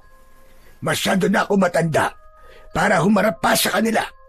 Hindi na rin kaya ng mutya na baguhin pa ang nararamdaman ko dahil sa labis ang aking katandaan. Kung ganun po pala, ay kayo ang dapat na umahadlang at lumilipol sa kanila? Oo, pero dahil sa aking katandaan ay nahihirapan na rin ako. Lalo na't halos walang katapusan ng mga amalanhig na yan. Napakahirap nilang ubusin. Hanggat may namamatay na aswang, hanggat may nabibiktima sila na namamatay at napasahan ng kanilang pagiging aswang, ay magkakaroon ng mga amalanig. Kaya ang tungkulin ng antingero na pumapatay sa kanila ay panghabang buhay din. Tapos, yun po ang ipapasa niyo sa akin, Lolo Erto? Oo, dahil ikaw ang karapat-dapat. Ikaw ang dinala ng tadhana para sa mahalagang tungkulin upang makatulong sa mga tao at nang hindi tuluyang maghari ang mga amalanig at iba pang aswang na puwersa ng kadiliman. Nagpasama na nga si Lolo Erto palabas ng kanyang kubo. Pagbukas ng pinto ng kubo, ay agad na tumambad kina Erto at Jericho ang maraming amalanig na nag-uunahan sa paglapit, lalo na't naaamoy ang sariwang dugo ni Jericho. Akala nyo yata ay mapapakinabangan nyo ang kasama ko. Diyan kayo nagkakamali, mga mababahong amalanhig! Iniangat ni Lolo Erto ang hawak niyang baston.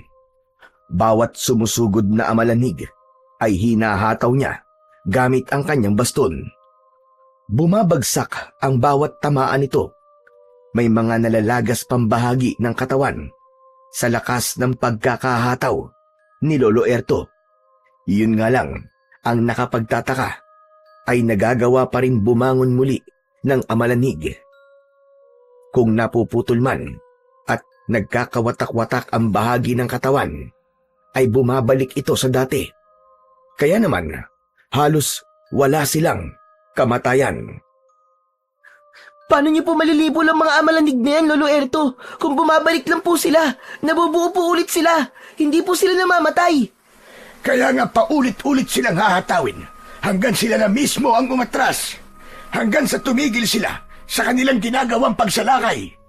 Pero sa tamang tao na pagtitiwalaan ng mutya ng pusong bato, matatapos ang pag-aasik ng lagim ng mga aswang na yan. Nagpatuloy sa pagsugod ang mga amalanig. Hindi naman tumitigil sa paghataw sa kanila si Lolo Erto. Hirap man sa kanyang kalagayan ang matanda, ay pilit nitong nilalabanan dahil sa pag-alalay ni Jericho. Kaya niyo pa po ba, Lolo Erto? Kaya ko pa, Jericho. Basta't dito ka lamang sa tabi ko. Huwag mo kong iiwan. Pipilitin kong tiisin ang pananakit ng aking rayuma. Sige po, dito lang po ako. Aalalayan ko po kayo. Huwag ka ring matakot sa mga yan. Akong bahala. Hindi ka nila malalapitan. Hindi ka makukuha ng mga amalanig na yan. Pinapangako ko. Kitang-kita ni Jericho ang kasabikan at kahayukan ng mga aswang nakaharap nila. Gusto ng mga ito na dakmain siya, subalit hindi naman yun hinahayaan mangyari ni Lolo Erto. Huwag kayong makulit, mga mababahong amalanhig! Huwag niyong pakikialaman ng batang si Jericho! Umalis na kayo rito!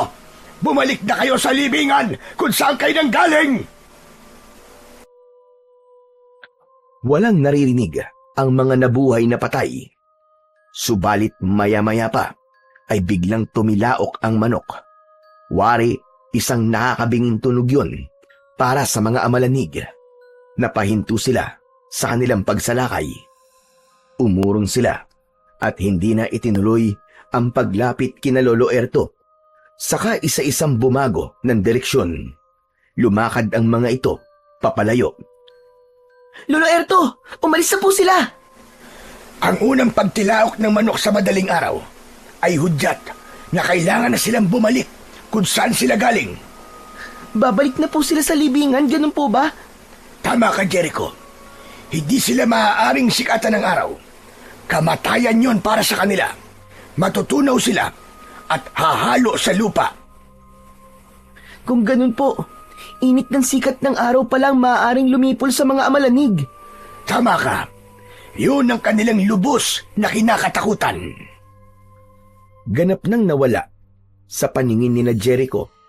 Nang kanina lang ay napakaraming mga aswang na amalanig na umatake sa kanila. Ngayon ay bumalik na ang katahimikan, kaya pumasok na sa loob ng kubo ang dalawa. Pagod sila dahil sa mga nangyari. Kailangan na nilang magpahinga upang makabawi sa nawalang lakas. Samantala, saglit nating balikan ang Lola Mengay ni Jericho. Kagigising lang nito at nakasanayan na niya na paggising ay uminom ng kape. Jericho! Jericho! Ipagtimpla mo nga ako ng kape. Nakapag-init ka naman ng tubig. Baka mamaya yung mga drum hindi mo na naman nilagyan ng laman, ha? Walang sumagot sa kanyang pagtawag. Saka naisip ng matandang babae na wala na nga pala si Jericho. iniwan na siya ng batang matagal ding panahon niyang kasama. Naninibago si Lola Mingay na wala na ang batang lagi niyang nauutusan. Nakakapanibago. Nawala na si Jericho. Kagagawan ko rin naman kung bakit siya umalis. Dahil hindi nila kaya ang pananakit ko sa kanya. Kasalanan ko. Kung bakit kasi di ko rin kayang kontrolin ang sarili ko. Dahil kapag nakikita ko siya, bumabalik ang lahat ng galit sa dibdib ko. Nasaan na kaya ang batang yon? Mabibigo yata ako sa plano kong makaganti at mabigyan ng katarungan at sinapit ng aking mag-ama. Dahil wala na rito si Jericho, paano ko pa makikitang muli ang mag-asawang aswang na pumatay sa mga mahal ko sa buhay kung wala na rito ang kanilang anak? Dahil wala ng ibang aasahan pa si Lola Mingay, kaya napipilitan na siyang kumilos. Siya na ang tuwirang gagawa ng mga gawaing dati ay iniaasa niya sa bata. Kapag lumalabas ng bahay si Lola Mingay at nakikita nito si Gomer, ay hindi niya maiwasang hindi ito kausapin. Nagbabaka sakali siyang may makuhang impormasyon kung nasaan si Jericho. Wala po akong alam, Lola Mingay eh. Ayoko na sinungaling, Gomer. Hindi po ako nagsisinungaling. Talagang wala po akong alam kung nasaan po si Jericho. Pero kayo lang ng tatay mo ang pinakamalapit sa kanya. Opo, ganun nga po. Pero sabi nga po niya, mas maiging wala na rin po kaming alam. Kasi po, nadadamay lang po kami ni tatay sa galit niyo po sa kanya. Pero kapag nalaman ko na may inililihim kayo ng itay mo sa akin, mananagot kayo. Sabihin mo yan kay Dobeng. Natahimik na lamang si Gomer sa sinabi ng matanda. Hanggang ngayong wala na sa poder ni Lola Mingay si Jericho, ay hindi pa rin nagbabago ang ugali nito. Hindi na lang pinansin ni Gomer ang masamang ugali ng matandang babae. Sa isip niya, kahit may alam pa siya tungkol kay Jericho, ay hindi niya yun sasabihin kay Lola Mingay. Nasaan na nga kaya ang kaibigan ko? Sana okay lang siya. At sana magkita kaming muli. Samantala, pagkatapos ng naging pagsalakay ng mga amalanig sa bahay ni Lolo Erto, ay nagawa na ring sabihin ng matandang lalaki kay Jericho ang tungkol sa pagkakapili rito upang pasahan ng taglay na mutya. Seryoso ang matanda na gawin yon, lalo na't sadyang may edad na rin siya at nahihirapan na siyang ipagpatuloy pa ang tungkulin para harapin ang mga nilalang mula sa dilim. Gaya ng nasabi ko sa iyo, Jericho, ikaw ang mapalad na pagtitiwalaang mag-iingat ng mutya ng pusong bato. Mutya ng pusong bato? Oh, malaki ang maitutulong nito sa iyo, Apo. Isang supot na yari sa telang itim ang inilabas ni Lolo Erto. Mula sa loob nito ay kinuha ang isang batong buhay. Batong hugis puso? Tama ka, Jericho.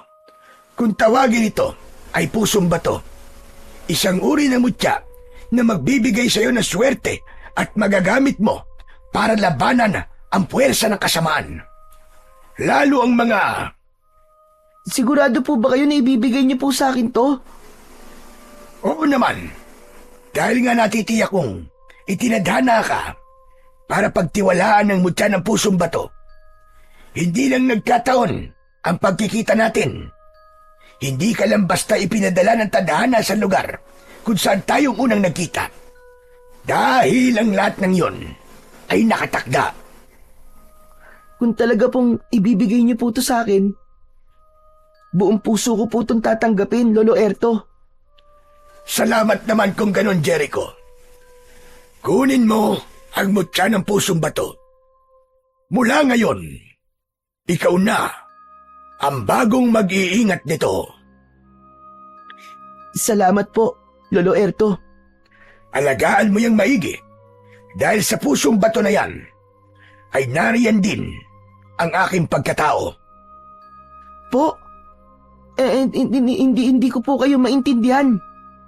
Habang taglay mo yan, ay para mo na rin akong kasama.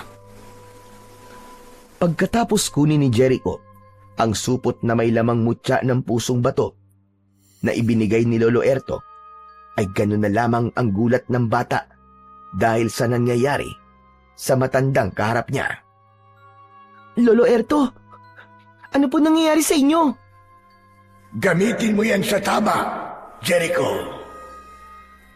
Kitang-kita ni Jericho ang pagbabago ni Lolo Erto. Unti-unti, nagiging bato ang matandang lalaki. Hanggang sa ang kabuuan nito ay naging isang malaki at matigas na bato. Lolo Erto! Lolo Erto! Ano po nangyari sa inyo? Lolo Erto! Wala nang maririnig pang sagot sa matandang kaharap ni Jericho dahil ganap na itong naging bato. Hindi maintindihan ng bata ang mga nangyari, pero isang bagay lang ang natitiyak niya. Ipinasa na sa kanya ang tungkulin nito. Isa na siyang antingero ngayon na may hawak na mutya ng pusong bato. Dahil sa nangyari kay Lolo Erto, ay nag-iisa na lamang sa bahay si Jericho. Isang matigas at malaking bato na lamang ang matanda na hindi na niya makakausap. Hindi agad siya umalis sa lugar na yon. Doon muna na malagi ng ilang araw ang bata. Sa bawat pagtulog niya sa gabi, ay nag-aantabay siya na muling sumalakay ang mga amalanig. Kaya lamang, wala ang mga ito. Naisip niya na marahil ay tapos na ang pagbibilog ng buwan. Kaya hindi na uli babangon sa kanilang libingan ang mga aswang na amalanig, kundi matatagalan pa. Mahimbing ang naging pagtulog ni Jericho ng gabing yun. Tila mahaba ang naging pagtulog niya. Gumising siya kinabukasan upang maghanda ng kanyang pagkain. Pagbangon niya sa higaan, ay ganun na lamang ang pagtataka niya dahil wala siyang suot na anuman. Ang suot niyang damit bago siya natulog ay nasa tabi ng kanyang higaan at sira na ito. May kakaiba sa kanyang pakiramdam. May pagbabago sa kanyang pagkatao. Nagmamadaling bumangon si Jericho. Humanap ng salamin sa loob ng kubo. Kaya lamang ay wala siyang makita. Pinagmasdan ng kanyang kamay, paa at hinaplos-saplos ang kanyang muka. Tama ang kutob niya. May pagbabago nga sa kanyang katawan. Kumuha siya ng tubig at inilagay yon sa isang maliit na palanggana. Nang mapuno yun, ay tinignan ang refleksyon ng muka sa tubig. Hindi siya makapaniwala sa kanyang nakita. Ibang-iba na siya. Malaki ang kanyang ipinagbago. Teka, ano to? Ano to nangyari sa akin? Bigla akong lumaki ah. Isa na akong ganap na binata. Paano nangyari to? Hindi alam ni Jericho ang sagot sa mga tanong na yon. Isang kababalaghan na hindi niya kayang ipaliwanag. Isa lang ang naging sagot sa isip niya. Ang mutya ng pusong bato. Yun ang nagpabago ng lahat sa kanya. Agad niyang hinanap kung saan naroon ang mutya ng pusong bato. Nakita niya yon sa nasirang short at kinuha. Dahil nakahubad si Jericho, humanap siya ng masusuot na damit mula sa mga gamit ni Lolo Erto. Nang makita niya yon at makapamili siya, ay isinuot na niya kagad. Hindi niya maintindihan kung ano ba ang kanyang mararamdaman ng mga pagkakataong yun. Kung malulungkot ba siya na wala na ang pagiging bata niya, o kaya naman ay matutuwa siya dahil ngayon ay isa na siyang ganap na binata. Lumapit siya sa malaking bato na si Lolo Erto. Kahit para sa kanya ay imposibleng marinig siya nito, ay kinausap pa rin yun ni Jericho. Lolo Erto, Naguguluhan po ako sa nangyayari sa akin. Pero wala na po akong magagawa, kundi tanggapin ang naging kapalaran ko. Sana nga po tama ka na makakabuti sa akin na tinanggap ko ang mutya ng pusong bato kasama ng tungkuling nakadikit dito. Handa na si Jericho na iwan ang lugar na yon. Nais niyang bumalik sa lugar kung saan siya galing. Lalabas na sana ng bahay si Jericho, taglay ang bagong katauhan. Nang makita niyang biglang merong nagliwanag sa loob ng bahay, nasilaw ang binata sa liwanag na nagmumula sa baston ni Lolo Erto. Ang baston ni Lolo Erto! Bakit nagliliwanag? Dinampot ito ni Jericho. Nang mahawakan niya ito, ay tila merong kuryente na pumasok sa kanyang katawan. Waring ipinahihiwatig ng baston na kailangan dalhin siya ni Jericho. Kaya wala itong nagawa kundi dalhin sa kanyang pag-alis ang baston na dating pagmamay-ari ni Lolo Erto. Habang binabagtas ni Jericho ang daan pabalik sa lugar na pinagmulan niya sa Baryo Dampit, bumabalik sa kanyang alaala ang lahat ng masasakit na nangyari. Ang naging kalupitan sa kanya ni Lola Mengay. Umanim sa utak at puso niya ang masasakit niyang pinagdaanan. Kahit minsan ay hindi niya naramdaman ang pagmamahal ng matandang babae na kinilala niyang Lola. Nagkaisip siya na walang ibang naranasan kundi ang pananakit at pagpapahirap. Buong akala niya noon, ganun lang talaga ang kanyang lola. Hanggang nagkaroon nga siya ng ideya na posibleng hindi siya tunay na apo ng matanda. Bagay naman na sinang-ayunan ng mga taong nakapaligid sa kanya. Ngayon, sa kanyang pagbabalik bilang isang Jericho na hindi napaslit kundi binata na at may lakas na taglay, ay nabuo sa isipan niya ang isang masamang plano. Yun ay ang balikan si Lola Mingay upang gantihan. Gusto niyang iparamdam sa matandang nagmalupit sa kanya ang sakit na ipinadanas nito sa kanya noon. Lalo na't hindi siya makikilala nito dahil ibang-iba na ang kanyang itsura. Hindi na siya bata gaya nang umalis siya sa poder nito. Una niyang pinuntahan ang kaibigang si Gomer. Ibig niyang makita ang kaibigan na alam niyang sabik din siyang makita. Nasa harap ng bahay si Gomer at may ginagawa. Tinawag niya si Gomer. Tumingin sa kanya ito na may pagtataka. Naisip ni Jericho na hindi nga pala siya makikilala ng kaibigan dahil hindi na siya ang dating Jericho na isang bata. Tinatawag mo ako? Sino ka ba? At bakit kilala mo ko? Ha? Kwan, narinig ko lang na yun ang tawag sa'yo ng tatay Doming mo. Kaibigan ka ba ng tatay ko? Hindi naman. Nandyan ba siya? Umalis ang tatay ko eh. Ano bang kailangan mo? Humahanap kasi ako na matutuluyan eh. Kung meron kang alam, meron lang kasi akong aasikasuhin dito sa baryo nyo. Hindi ko alam kung papayag si Itay na dito ka sa bahay namin. Pero yung maliit na kubo na yon na pinaglalagyan ng mga tuyong kahoy, pwede ka ron. Yun ay kung okay lang sa'yo. Aba, oo naman, pwede ako dun. Ano nga palang pangalan mo? Jerry.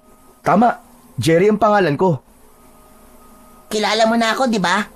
Oo naman, Gomer. Salamat ha. Doon na muna ako sa itinuro mong kubo. Tumalikod na si Jericho. Sinundan siya ng tingin ni Gomer. Nakakunot ang noo nito na tila may pagtataka. Kaya naman, napakamot na lamang ito sa kanyang ulo. Ikaw naman na bata ka, pambihira. Basta ka na lamang nagpapatuloy dito sa atin. Tay, hindi naman po dito sa bahay natin eh. Doon po siya sa kubo sa labas. Kahit na ba eh. Baka mamaya masamang tao yun. Kung anong gawin sa atin. Mukha naman pong mabait siya eh. Saka, para po bang matagal ko na po siyang kilala. Paanong parang matagal mo nang kilala? Eh ngayon mo lang naman siya nakita. Pakiramdam ko lang po. Naalala ko tuloy sa kanyang kaibigan kong si Jericho. Kasi po, may pagkakahawig sa kanya eh. Yun nga lang po, kaedad ko si Jericho. Siya po, binata na eh. Sana nga, hindi siya masamang tao. Samantala, unang gabi doon ni Jericho sa kubo, malapit sa bahay ng kaibigang si Gomer. Malalim at tahimik ang gabi ng pagkakataong yun. May kakaibang naramdaman si Jericho at may mga ingay siyang narinig. Bumangon siya sa kanyang pagkakahiga sa loob ng kubo at nakita niya may mga kakatwang nilalang na paikot-ikot sa labas ng bahay ni Gomer. Hindi siya maaaring magkamali. Mga aswang ito na may pinaplanong masama. Dali-dali siyang lumabas ng kubo.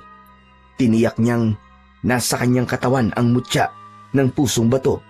Samantalang ang baston ni Lolo Erto ay mahigpit niyang hinawakan. Pinuntahan nga ang aswang na naroon sa bahay ng kaibigan. Hoy! Mga pangit na aswang! Kung ayaw niyo may masamang mangyari sa inyo, umalis kayo dyan! Huwag niyong guluhin ang mga tao nagpapahinga dyan! Galit na bumaling kay Jericho ang mga aswang. Umuungol at ibinuka ang malaking bibig. Naghahanda sila upang sugurin ang binata. Aba, gulo ba ang gusto nyo? Sige, lumapit kayo! Tignan natin kung hanggang saan ang yabang yung mga halimaw kayo! Sige, sugod! Hindi pa natatapos sa kanyang sinasabi si Jericho, ay halos sabay-sabay na sumugod sa kanya ang mga aswang na naroon. Subalit isang malakas na hataw ng baston ang ipinatikim niya sa mga aswang na umaatake.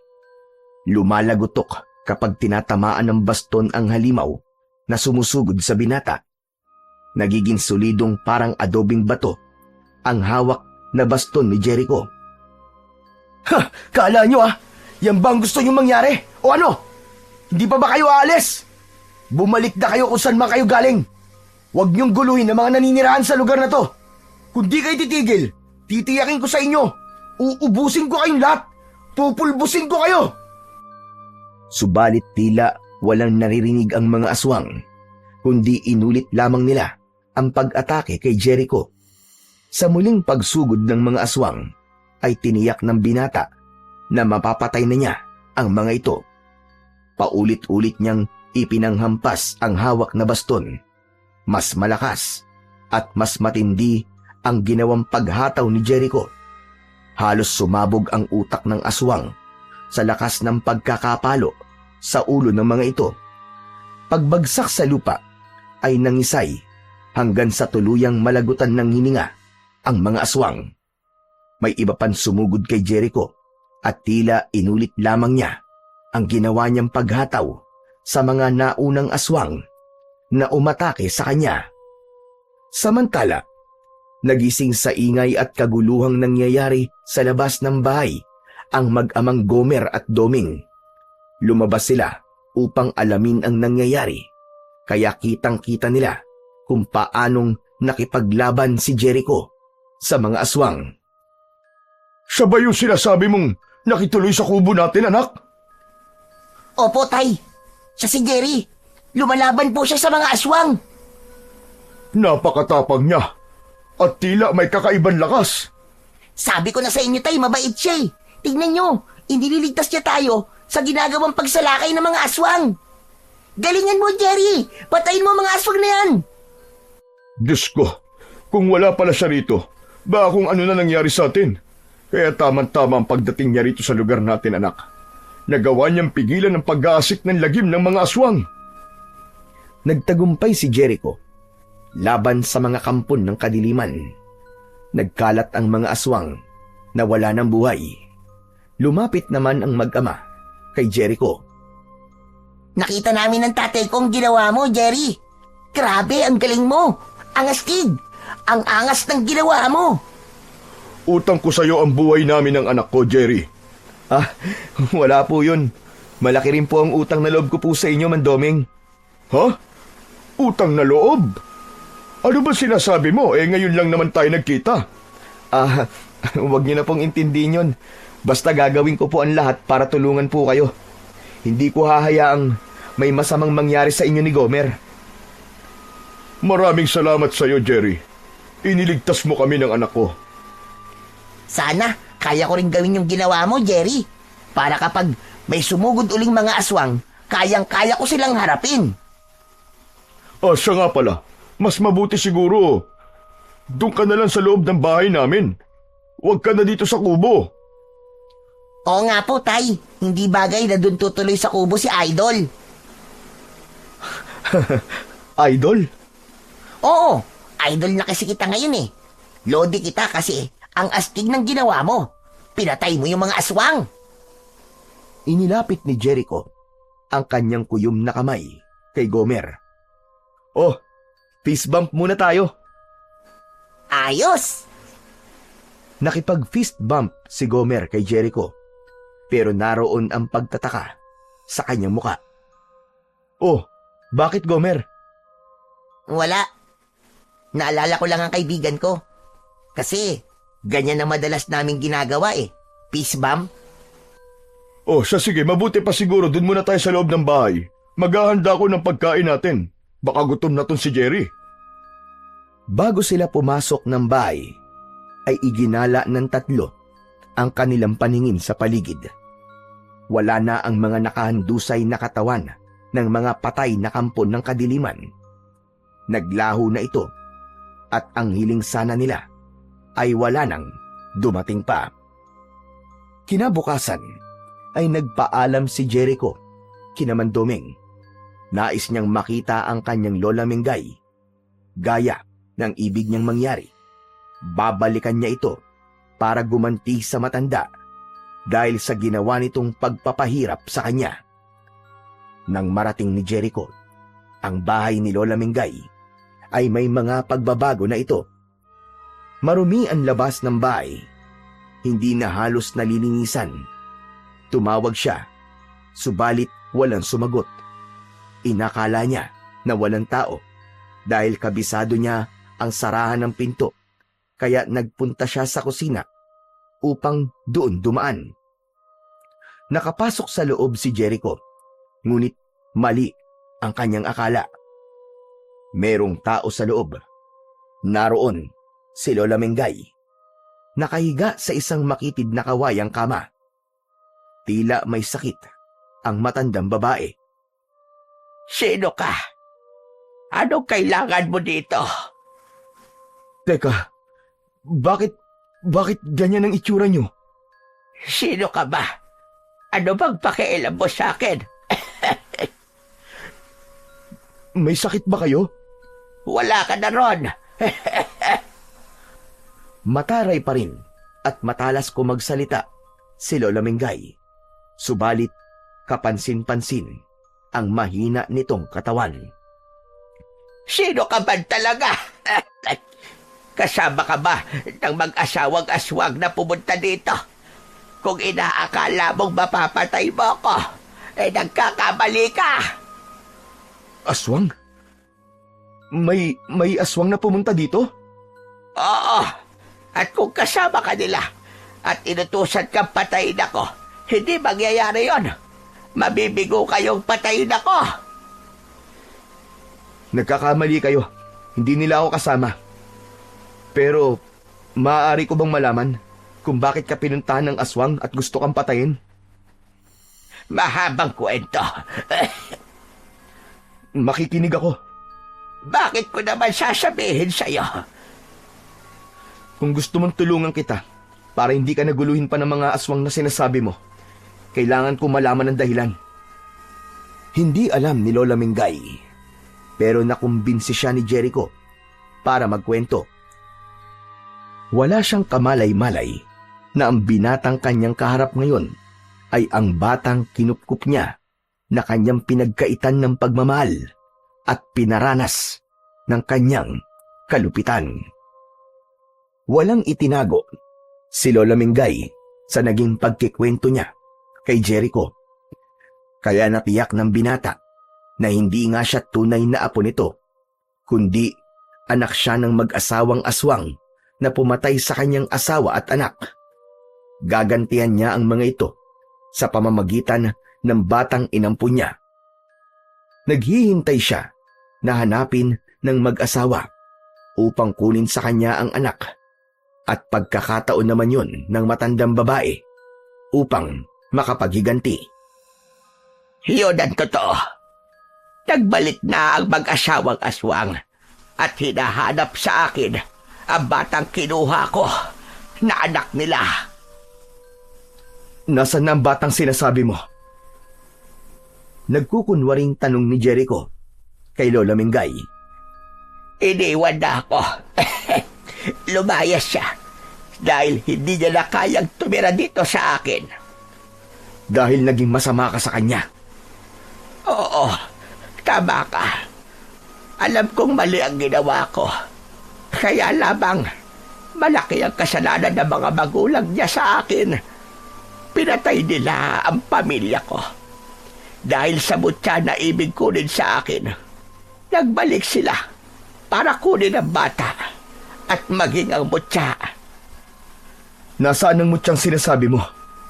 Ibinaon ko yon. Kaya lamang, hindi ko alam kung saan ko naibaon. Pero bago dumating ang mag-asawang aswang, ay nagkaroon ako ng panaginip. Napanaginipan ko ang lugar kung saan ko yon ibinaon. Kaya nakita ko uli yon. Nahukay ko sa tamang lugar. Hawak mo na uli kung ganun? Oo. Kaya nga hindi ako basta mapapatay ng mag-asawang aswang na nagpunta dito. Isa pa, kailangan pa nila ako ng buhay para maibalik si Jericho sa kanila. Pero hindi ko na alam kung nasa na ang batang iyon. Masama ang loob sa akin ni Jericho dahil sa ginawa ko. Pinaranas ko sa kanya ang kalupitan. Natuwa kayong gawin yun sa kanya? Hindi. Kaya lamang, nangingibabaw talaga sa akin ang galit sa mga magulang niya. Pero may pagkakataong nasasaktan din ako kapag umiiyak at nahihirapan ng gusto ang bata. Kaya nga tama rin umalis siya rito para hindi ko na rin siya magawan saktan. Ang gusto ko nalang gawin ngayon ay makaganti sa mag-asawang aswang.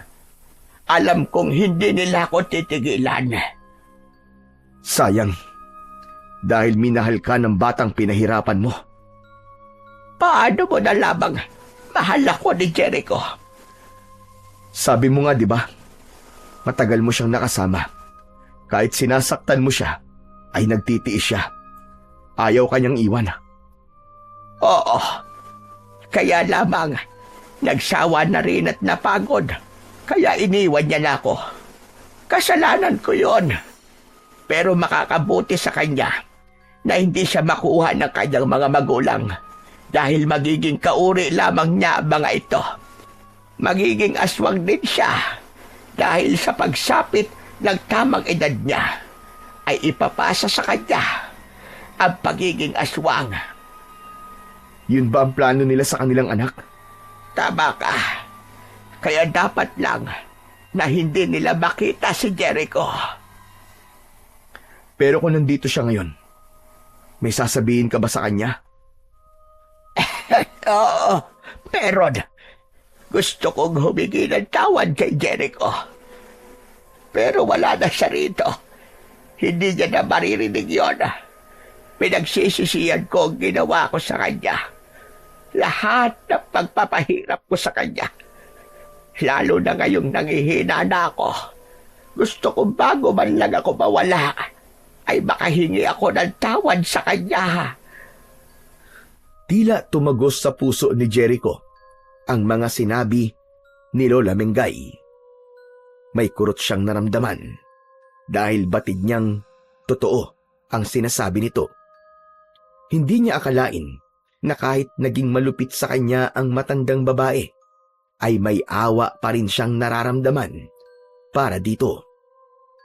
Dahil sa mga sinabi at nakita niyang kalagayan ngayon ng matandang si Lola Mingay, ay tila may naging pagbabago sa nararamdaman ng binata. Aalis na lang siya at wag nang ituloy pa ang kanyang planong pagganti dito. Sa kalagayan niya ngayon na nanghihina, ay lalo lang magiging miserable ang buhay ni Lola Mingay kung gaganti pa siya.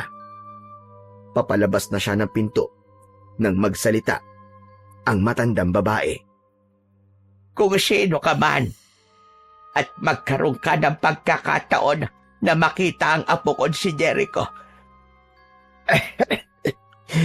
iparating mo sa kanya na gusto ko siyang makausap bago man lang ako bawian ng buhay. Tango na lamang ang naging tugon ni Jericho. May kurot yun sa puso niya. Subalit nang papalabas na siya ng pintuan, ay may nakasalubong siyang mag-asawa na papasok ng bahay. Teka, sino kayo? Ikaw, sino ka naman? Sinilip ko lang ang kalagayan niya. Ilang araw na kasi siyang hindi lumalabas ng bahay eh. Ang dapat sa matandang yan ay mamatay na.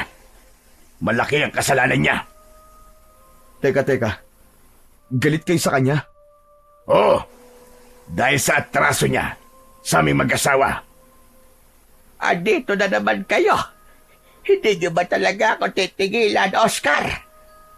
Hindi, dahil kailangan magbayad ka sa ginawa mo sa aming anak. At dapat mo na ring ibigay sa amin ang mutya. Hindi ko yun ibibigay sa inyo dahil gagamitin niyo lamang yun para sa lalo pang kasamaan niyo. Kung ganun pala, Lola Mingay, siyang mag-asawang gustong pumatay sa inyo? Ang mag-asawang aswang? Oo, tama sila nga. Kaya wag mo kong iwan, binata. Tulungan mo ako. Huwag kang makikialam dito kung ayaw mo madamay sa galit namin sa kanya. Eh paano ba yan? Nandito ako. At hindi ko hahayaang may gawin kayong masama kay Lola Mingay. Pagbabayarin namin siya sa kasalanan niya. Pero ang sabi niya sa akin, kayo ang nauna. Pinatay niyo ang kanyang mga mahal sa buhay. Dahil matigas ang ulo niya, hindi niya ibinigay ang mutya na kailangan namin. Kaya pinatay namin ang asawa at anak niya. Pero ninakaw naman niya ang anak namin. Kinuha ko nga ang anak niyo, pero inalagaan ko siya. Siguro nga, di ko siya nabigyan ng pagmamahal, pero hindi ko siya pinatay. Pero wala na ang bata sa'yo. Pinabayaan mo siya. Kaya dapat talagang mamatay ka na. Tutal, hindi mo masabi kung nasaan ang anak namin. Kung sakaling alam ko, hindi ko rin sasabihin sa inyo dahil magiging kauri niyo lamang siya. Magiging aswang siya at magiging masamang katulad ninyo, mga kampon ng demonyo. Ang dami mo sinasabi. Ang dapat sa'yo'y manahimik na. Biglang nagbago ang anyo ng mag-asawa. Naging mga aswang. Nakakakilabot ang itsura ng mga ito. Kitang-kita yun ni Jericho. Ikaw, binata, huwag kang makikialam kung ayaw mo madamay ka. At maging ikaw ay mamatay sa mga kamay namin. Sabi ko nga sa inyo, huwag niyong sasaktan si Lola Mingay dahil ako makakalaban niyo. Talaga palang palaban ka, ha? Gusto mo pang ipagtanggol ang matandang ito? Hindi nakinig ang aswang na si Oscar kay Jericho, kundi sinunggaban nito si Lola Mingay, ngunit biglang humarang ang binata.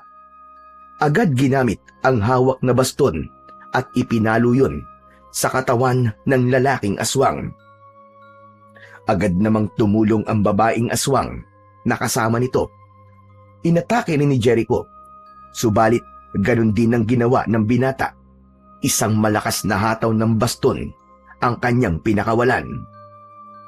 Walang hiya ka! Gusto mo talaga sumali sa gulo? Pwes, ibibigay ko yun sa'yo. Biglang sumunggab ang aswang na si Oscar kay Jericho. Nakahanda naman ang binata. Maigpit niyang hinawakan ng baston at iniharang yun ng diretso sa kanyang katawan. Kaya sa ginawang pagsalakay ng lalaking aswang, ay bumaon ang baston sa katawan ng halimaw. Humiyaw ang aswang nang tumagos ang baston sa katawan nito.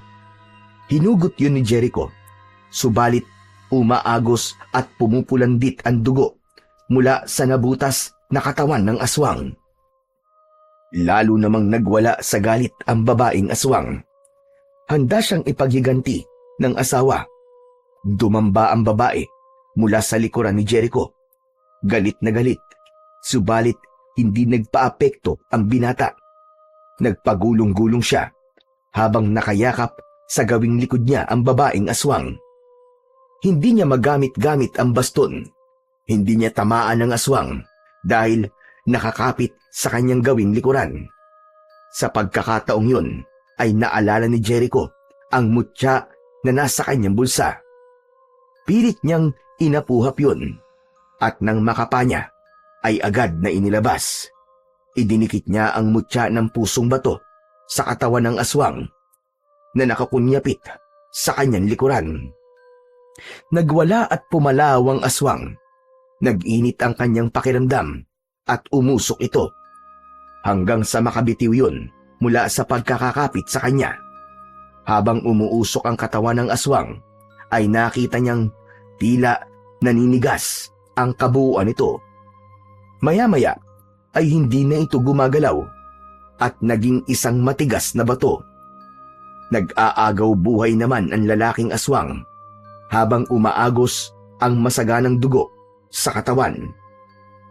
Nilapitan ni Jericho at idinikit din sa lalaking aswang ang hawak na mutya ng pusong bato. Katulad ng nangyari sa babaeng aswang, ay umusok ito at unti-unting nanigas ang katawan at naging matigas na bato. Ang hawak niyang baston ay ginamit niya upang ipalo sa aswang na nagmistulang matigas na bato. Pagkaraang ipalo ni Jericho ang baston sa mga aswang na naging bato, ay nadurog ito sa maliliit na piraso. Kitang-kita ni Lola Mingay ang pangyayaring yun na manghang-mangha sa mga nangyari. Wala na ang dalawang aswang na kanina lamang ay kinakatakutan niya. Sa naging kamatayan ng mga ito, ay tila na ipaghiganti na rin niya ang mga mahal sa buhay na pinatay ng mga ito. Salamat sa iyo, binata. Salamat. Tapos na ang problema ko. Sabi ko nga po sa inyo, Lola Mingay, hindi ko kayo pababayaan. Kaya lamang, may isang bagay pa akong ibig mangyari. Ano po yun? Tulungan mo akong makita uli ang aking apo. Namimiss niyo po ba siya? Hindi ba galit kayo sa kanya? Hindi sa kanya. Sa mga magulang niya. Pero wala na sila ngayon. Nakuha ko ng hustisya na hanap ko. Gusto ko naman bumawi sa mga naging kasalanan ko sa aking apo na si Jericho. Tulungan mo ako, binata. Tulungan mo ako. Umalis na si Jericho, pero hindi maalis-alis sa isip niya ang mga sinabi ni Lola Mingay na ibig niyang makita ang apo. Nagawang patayin ni Jericho ang kanyang mga magulang, pero wala siyang anumang pagsisising naramdaman dahil nakita niya kung gaano kasama ang mga ito. Isa pa, hindi rin makakabuti sa kanya na makilala siya ng mga yon. Gaya ng sinabi ni Lola Mingay, ipapasa lang nito sa kanya ang pagiging aswang. Bagay na ayaw niyang mangyari. Hindi niya gugustuhin maging aswang upang maghasik ng lagim at puminsala ng mga tao. Isa pa, taglay niya ang pagiging antingero dahil sa mutya ng pusong bato na ipinagkatiwala sa kanya ni Lolo Erto. Mas gusto niyang ipagpatuloy yun kesa ang maging isang kampon ng kadiliman. Umuwi si Jericho sa bahay ng kaibigan. Walang tao ron. Wala sa loob ng bahay sina Gomer at Mandoming. Dahil pagod sa mga nangyaring pakikipaglaban, ay nakatulog si Jericho sa upuan sa sala ng bahay. Hapon na nang dumating ang mag-ama. Alam nilang naroon ang kanilang bisita dahil hindi nakakandado ang pintuan. Sa pagpasok ni Gomer sa loob ng bahay, ay ganun na lamang ang gulat niya. At agad na napasigaw, sabay tawag sa kanyang ama. Itay! Itay, halika, dalian mo! Itay! Nagmamadaling pumasok ng bahay si Mang Doming. Nagulat din ang lalaki nang makita kung bakit pasigaw siyang tinawag ng anak na si Gomer. Itay, tignan mo! Si Jericho! Nandito si Jericho, Itay! Aba, oo nga. Bumalik na ang kaibigan mo. Nagising at tila naalimpungatan naman si Jericho sa ingay. Agad siyang niyakap ni Gomer nang makitang gising na siya. Jericho! Salamat! Salamat, nagbalik ka na, Jericho! Jericho? Anong Jericho? Teka, Dahil nagtataka si Jericho, kaya pinagmasdan niya ang kanyang kamay at hinawakan ng muka. Nagbalik nga siya sa pagiging bata. Maging ang suot niyang damit ay lumuwag sa kanya. Teka lang. Yang suot mong damit, Jericho. Kung di ako nagkakamali, yan ang suot na damit ni Jerry. Yung binatang pinatuloy namin at nagligtas sa amin sa mga aswang. Hala, oo nga po, Tay. Teka nga, Jericho. Huwag mong sabihin, ikaw si Jerry. Tama ba? Ikaw nga ba yun? Hindi nakasagot si Jericho, kundi ngumiti lamang ang binata. Sapat na yon para masagot ang tanong ng kaibigan niyang si Gomer. Kung ganun, aba, paano nangyari yun? Sa halip na mag-usisa pa, si Mandoming ay ikinuwento na lamang ni Jericho ang mga nangyari sa kanya, pati ang ginawa niyang pagliligtas kay Lola Mingay sa kamay ng mag-asawang aswang. Hindi naman makapaniwala ang mag-ama sa mga ikinuwento ni Jericho. Kinabukasan ay bumalik si Jericho sa bahay ng kanyang Lola Mingay. Hindi makapaniwala ang matandang babae nang makita ang kanyang apo na si Jericho. Kung dati galit ang isinasalubong ng matandang babae, ngayon ay isang matamis na ngiti at yakap ang isinalubong ni Lola Mingay kay Jericho. Salamat! Maraming salamat at nagbalik ka, Apo! Jericho! Patawarin mo ako, Apo, sa lahat ng ginawa ko sa iyo. Hindi na galit ang Lola. Pangako, babawi ako sa iyo, Apo. Lola Mingay, salamat po. Salamat po, tanggap niyo na po ako. Sorry din po kung lumayas ako. Naiintindihan kita, Apo. Pero kalimutan na natin yon. Gusto kong magsimula ulit tayo na magkasama, Apo ko. At gaya ng pangako ko, ibang Lola Mingay na ang makakasama mo. Minsan pa ay niyakap ni Lola Mingay si Jericho. Naramdaman na ng bata ang init ng yakap ng kanyang lola na matagal niya nang kinasabikan. Hindi man sila magkadugo, pero mananatili ang pagmamahal nila sa isa't isa bilang maglola. Mamamalagi rin kay Jericho ang tungkuling tinanggap niya mula kay Lolo Erto. Ipagpapatuloy niya ang maging tagapagtanggol at kalaban ng mga kampon ng dilim. Hanggang taglay niya ang mutya ng pusong bato mahirap man maunawaan ni Jericho ang mga nangyari sa kanya, ay bahagi na yun ng kapalarang nakatadhana sa kanya na nababalot ng hiwaga. Dahil sa bigat ng ating pinagdadaanan at sa mga nangyayari sa ating buhay, ay nahuhulog tayo sa maling desisyon dahil din sa kawalan ng pag-asa. Subalit ang lahat ng ito ay maaaring magbago kung paiiralin natin ang tunay na laman ng ating puso at magbibigay ng pagkakataon upang magpatawad at paiiralin ang pagmamahal sa ating kapwa.